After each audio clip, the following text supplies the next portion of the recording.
నిజంగా చూస్తే చాలా బాధ కలిగించే విషయాలు ఇవన్నీ కూడా.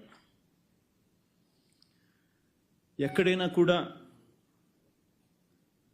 ఒక ప్రభుత్వం ఏర్పడిన తర్వాత ఒక ప్రభుత్వం 12 నెలల పాటు ఒక బడ్జెట్ ప్రవేశపెడుతుంది. ఆ బడ్జెట్ కూడా 7 నెలలు 12 నెలల కాలంలో ఏకంగా 7 నెలలు రెగ్యులర్ బడ్జెట్ కూడా ప్రవేశపెట్టలేని అధ్వానమైన పరిస్థితిలో ఈ ప్రభుత్వం ఉంది అని అంటే 12 నెలల కాలానికి ప్రవేశపెట్టే రెగ్యులర్ బడ్జెట్ ప్రవేశపెట్టాల్సింది పోయి ఆ 12 నెలల కాలానికి సంబంధించిన కాల వ్యవధిలో ఏకంగా 7 నెలలు ఓట్ ఆన్ అకౌంట్ బడ్జెట్ మాత్రమే ప్రవేశపెట్టే అధ్వానమైన పరిస్థితిలో ఈరోజు రాష్ట్రం ఉంది అని అంటే రెగ్యులర్ బడ్జెట్ ప్రవేశపెట్టే ధైర్యం కూడా చంద్రబాబు నాయుడు గారికి లేదు అని అంటే ఎంతటి దారుణమైన పాలన సాగుతూ ఉంది అని చెప్పడానికి ఇది ఒక గొప్ప నిదర్శన. నిజంగా రెగ్యులర్ బడ్జెట్ అంటూ తాను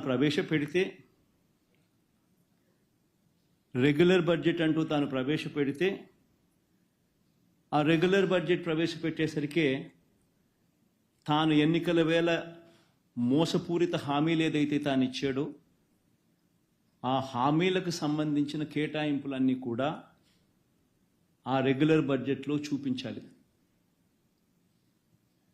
ఆ రెగ్యులర్ బడ్జెట్లో తాను సూపర్ 6 అంటూ సూపర్ 10 అంటూ తాను చేసిన ఆ మోసపూరిత హామీలకు సంబంధించిన కేటాయింపులు బడ్జెట్లో కనపడకపోతే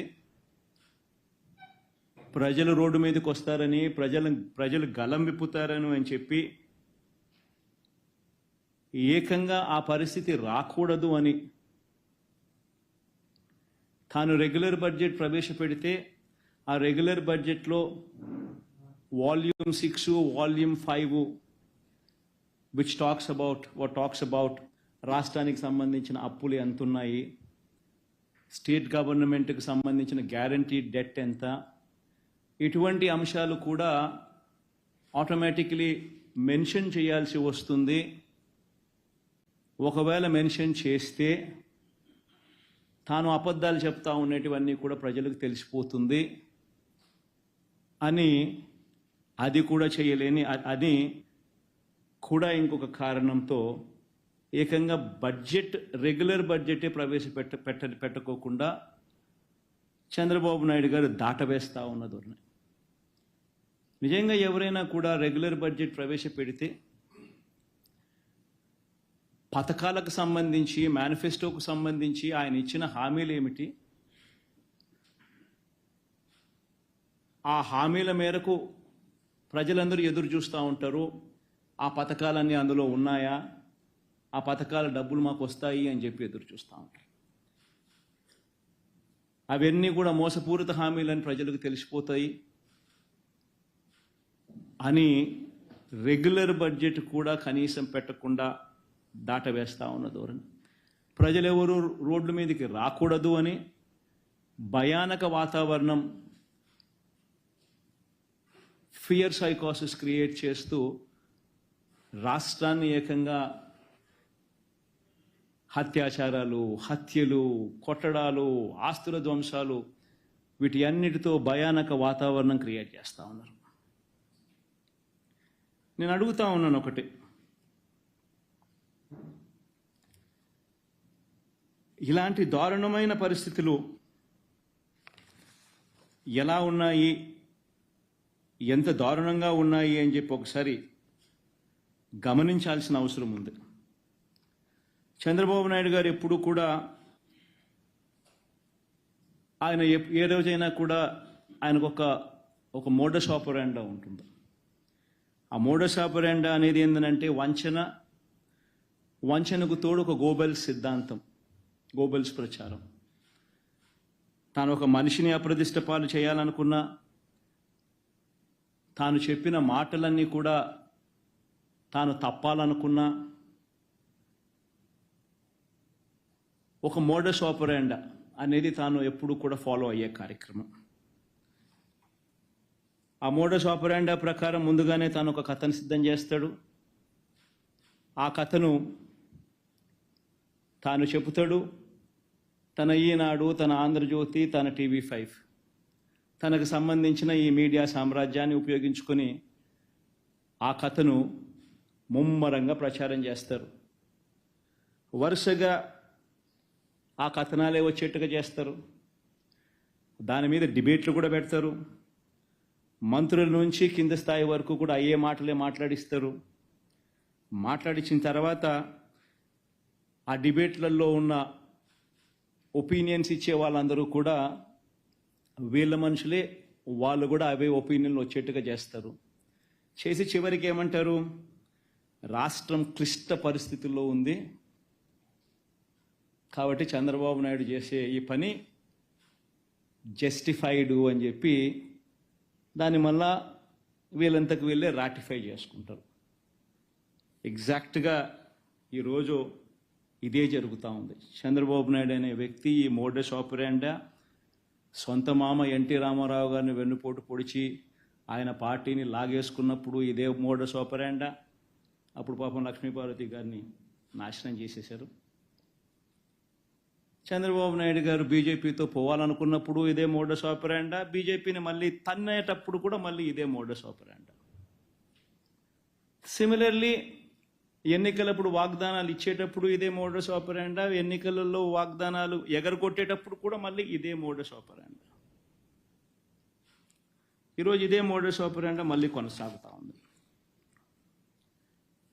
ఈరోజు మొట్టమొదటిసారిగా ఈ మధ్యకాలంలో చంద్రబాబు నాయుడు గారు ఈ మోడస్ ఆపరాండాను ఇంప్లిమెంట్ చేస్తూ తాను ఈ మధ్యకాలంలో తాను మొదటి స్టోరీ ఈ మధ్యకాలంలో మనందరికీ కూడా బాగా పరిచయం చేసిన స్టోరీ.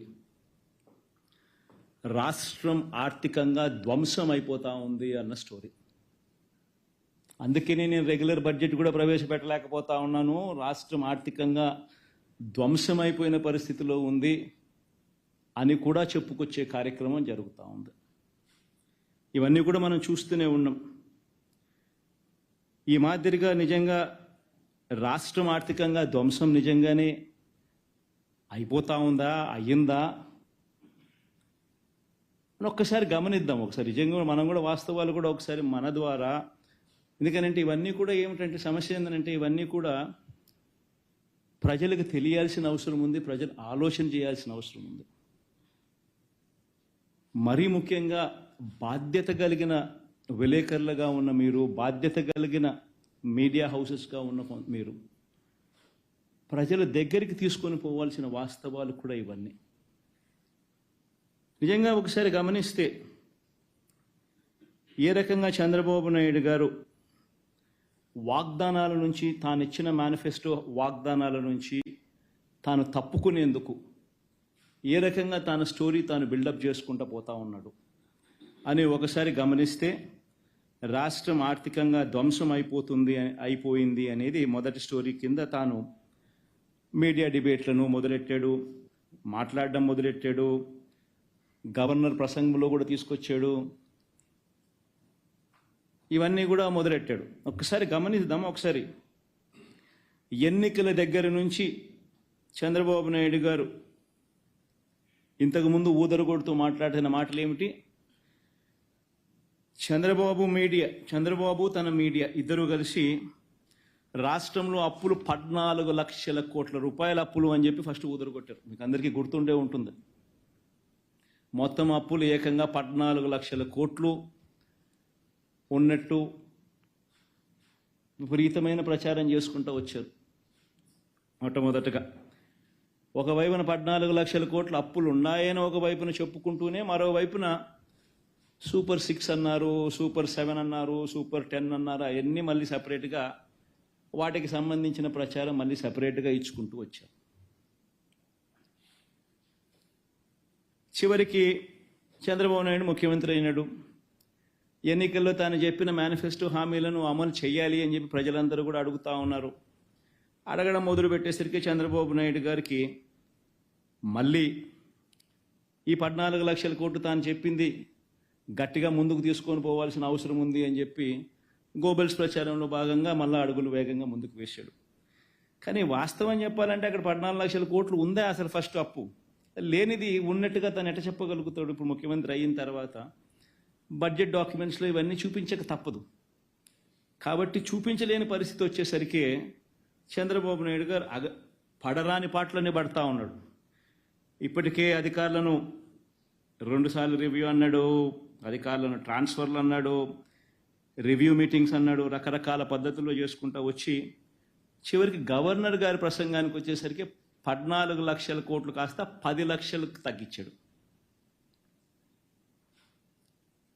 పోనీ ఆ 10 లక్షల కోట్లైనా కూడా పోనీ గవర్నర్ గారితో అయ్యన నిజాలు చెప్పించాడంటే అది లేదు. ఒకసారి నిజంగా రాష్ట్రంలో అప్పుల పరిస్థితి ఏమిటి అని చెప్పి ఒక్కసారి గమనిద్దాం. నేను చెప్పే డాక్యుమెంట్స్ అన్నీ కూడా ఆర్బీఐ, ఖాగ్, స్టేట్ బడ్జెట్ డాక్యుమెంట్స్ ఇవన్నీ. చంద్రబాబు నాయుడు అనే వ్యక్తి గవర్నర్ గారితో కూడా అబద్ధాలు చెప్పించాడు, వైట్ పేపర్స్తో మరీ దారుణమైన అబద్ధాలు ఆడుతూ ఉన్నాడు. బడ్జెట్ అనేది రెగ్యులర్గా ప్రవేశపెడితే రెగ్యులర్ బడ్జెట్లో వాల్యూమ్ 5